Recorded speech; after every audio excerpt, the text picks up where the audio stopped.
Hello friends, আজকে সারাদিন কোনো ভিডিও দিতে পারিনি, কোনো ভিডিও করে ওঠা হয়নি। প্রচণ্ড গরম, এখন রাতের বেলা রান্না করছি।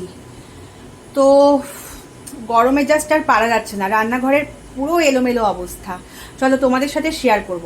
তার আগে একটা কথা বলি, বড়রা কি করে জানো, এক গাদা রান্নার মেনু সাজিয়ে দিয়ে লাস্টে ওই একটু ঠিক আছে না করলেও চলবে এইরকমটা বলে ভালো মানুষ সেজে কি করে বলো তো, ঘর থেকে সোজা কেটে পড়ে। আর এই এত রান্না একার মাথায় নিয়ে, সাথে একটা ছোট্ট কিউট বেবি সামলে, জাস্ট পারা যাচ্ছে না। তো চলো তোমাদের আমার রান্নাঘরের অবস্থা দেখাচ্ছি। তো এই হচ্ছে আমার রান্নাঘরের অবস্থা, জাস্ট তোমাদের একবার দেখাচ্ছি। দেখো, কি বলবো। এইদিকে রান্না চলছে, ফুলকপি ভাজা করে রেখেছি, একটু মিক্সড ফ্রাইড রাইস করবো ভেবেছি। এখানে পনির হবে, পনিরের একটু গ্রেভি হবে, তার মশলা কষাচ্ছি।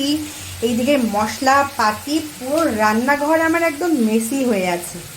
তো দেখতে পেলে আমার রান্নাঘরে, তো এটা হলো আমার রান্নাঘরের হাল, সাথে আমার নিজের অবস্থাই পাগলের মতো। তো যাই হোক, করতে হবে। টাটা, সবাই ভালো থেকো।